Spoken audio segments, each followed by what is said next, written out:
corresponds to the probability of, like, for example, that the sentence ends with a verb.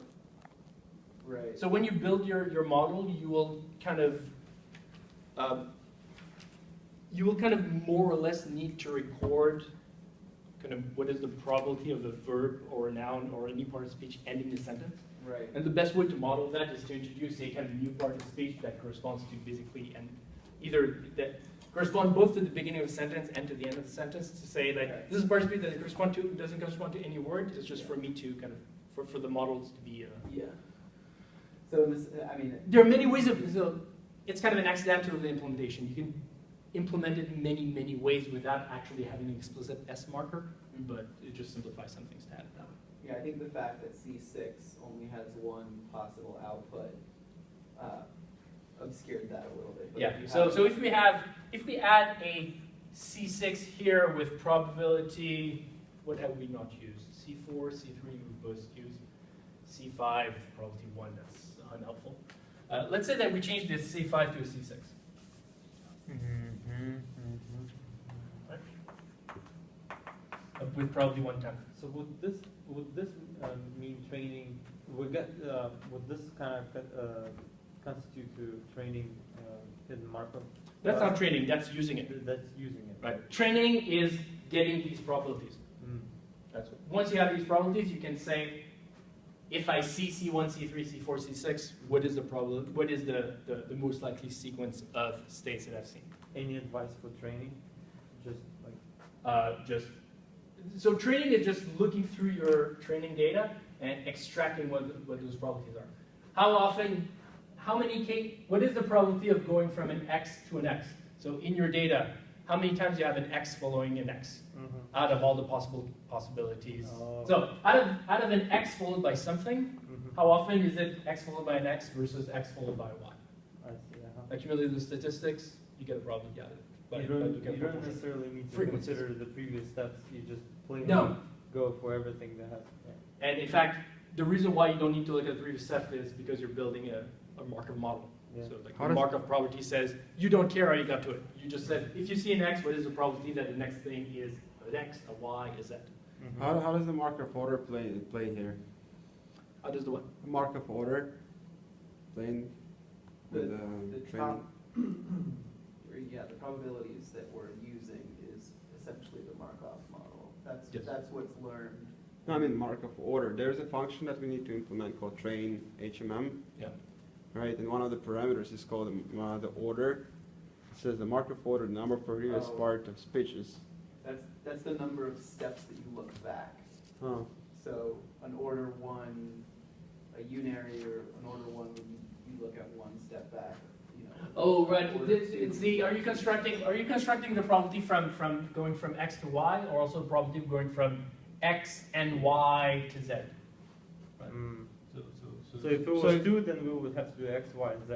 if it's 2, then yes, then the algorithm becomes a little bit more complicated to say the least. Mm-hmm. Yes. You can still do it, but What's the order of this Markov model? 1. Because you only care about what follows what, and flipping it around, what precedes what. Right? So either you can think of it as you're at X, what follows it, or you're at Y, what precedes it. It's completely dual. But the order is kind of how much, do you care about what follows right immediately after you? Order 2 is you care about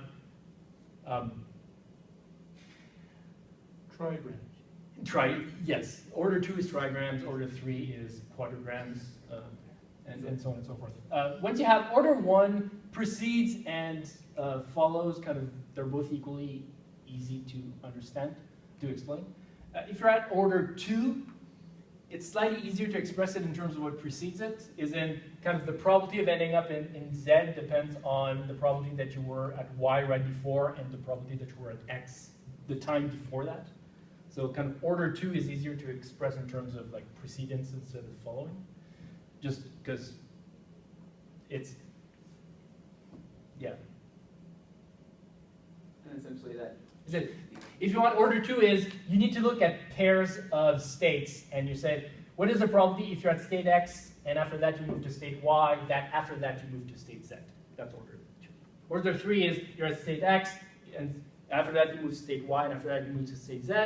If you know that you've been at X, at Y, at Z, what is the probability that you end up at some new state? That's an order 3 probability.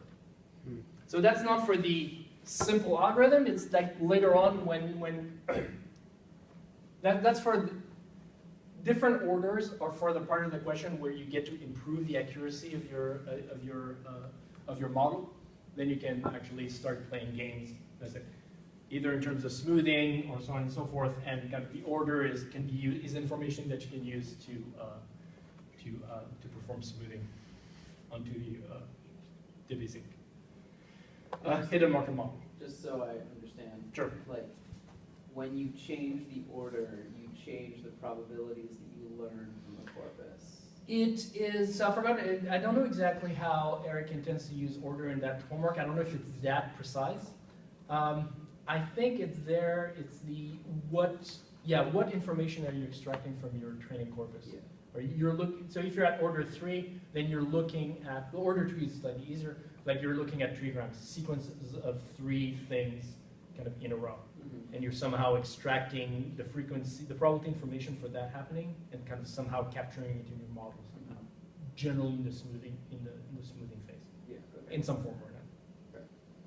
Because you're always building a Markov model, so. Yeah. It's the last question, the lattice. Yeah. Computing the lattice. Yeah, don't worry about the lattice. It's basically just writing down, kind of, you see the out. Don't worry about the term lattice. It's just you list the outputs. It's like, you know, you have a sequence of outputs that you've seen, and for each of the outputs, you have a possibility of what state or part of speech has produced it, and you just kind of like, when you're drawing it this way, you're just kind of listing all the possibilities under each output, and you're just connecting everything at one layer to everything at the next layer, right? So X goes to both X and Y. X goes to Y and Z, Y goes to Y and Z, Y goes to Z, Z goes to Z. So everything at this level is connected as an arrow to everything at the next level. That's what a lattice means. Like, you have layers, and everything at one layer is connected, has an arrow to everything at the next layer.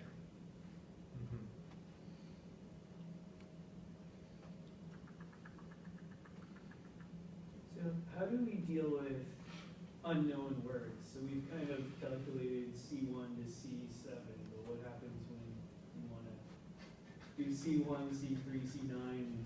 What happens if you have C8 here? Yeah. It is up to you. So, and that is one of the places where you get to play around a little bit. So, feel free to look in the literature or kind of online, see what people have tried. I mean, there's some things that are obvious. Well, obvious is strong. There are some ways in which when you hear a word that you don't understand, what do you do? I mean, short of actually looking it up, right? Trying to memorize it. Yeah, but if you try to figure out, understand what it is, so it might remind you of a word you've seen before. So if it actually looks like a word you've seen before, you can just like basically assign the same part of speech as the word that you know. Fine, maybe it won't make sense, but it just has to make sense often enough.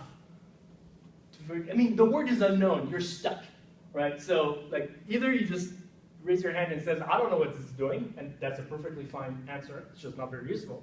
Or you guess, and guessing is always better than just throwing your hands at some level, right? Not necessarily, don't take my word, don't quote me. But, so if it looks like a word you've seen before, you can just guess that it's a part of speech. If it ends like if it has an ending that suggests it's a verb, you just say it's a verb. Like, if it ends with ing, chances are it's a past participle. So, like, you just, like, say it is. Or maybe it's actually a noun, so you say, well, maybe it has some probability of being past participle or a noun. So you really have full leeway. The word is unknown. You can't deal with it.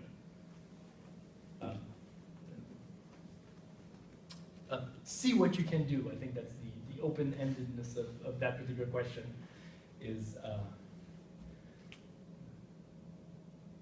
there isn't any fixed answer. Or let me put it this way, if you find a real good way to do it, then excellent, you get a research paper out of it and get in touch with Eric. We're edging towards the point where this is very close to, you know, this is close to the boundary of what we know how to do. So like any good answer that one can find to these questions are things that people actually are interested in. Like how do you deal with unknown words when trying to do part of speech tagging? People have a lot of heuristics, but there isn't any great answer. I mean, people have tried to basically try to apply machine learning to the problem of trying to figure out how to classify a word you've never seen before. Trying to basically learn those patterns. If it ends with ing, chances are it's one of the things. So people have actually tried things like that. I don't know how good they are, but.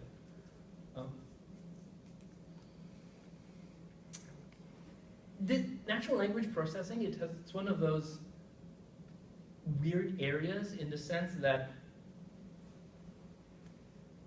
you don't actually need to be perfect.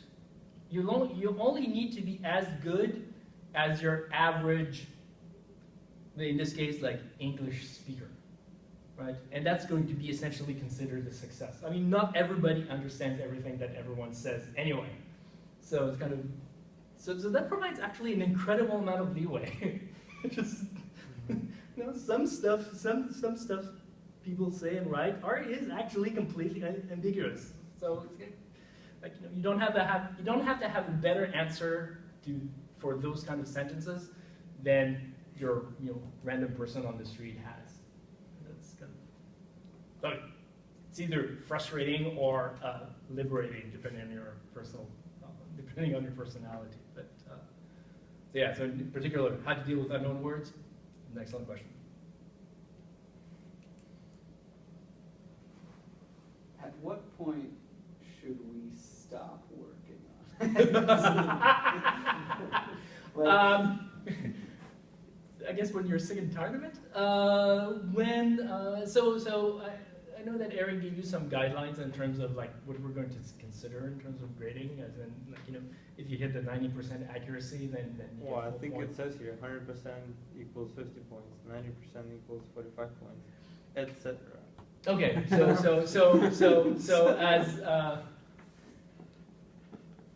as much as you're willing to live with in terms of the grade for that particular question, for example. So I guess that is one answer. So you know, don't drive yourself crazy if you do. You know, if you do a kind of 90% accuracy on the test scores we provide, I mean that's excellent. So, Sorry, that was for part 3, which is, you know, not the entire thing, just 50 points. Extra credit. all right. No, that's not. No, it's not the extra. It's part of the. The performance. Okay. Yeah, but I mean the performance is where you get to really make choices, because everything until there is essentially kind of set. It's really just learn a standard HMM and kind of like implement the Viterbi algorithm for it, and that's.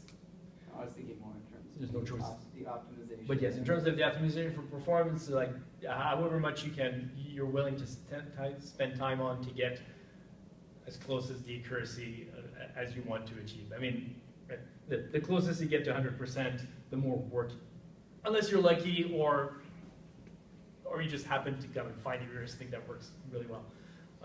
Like, you know, that you can spend a lot of time on that like last couple of percents, and don't drive yourself crazy. I mean, like 95% accuracy is excellent as far as I'm concerned. All right, I'm happy to call it a day.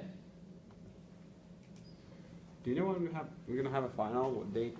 I do not have that information. Sorry.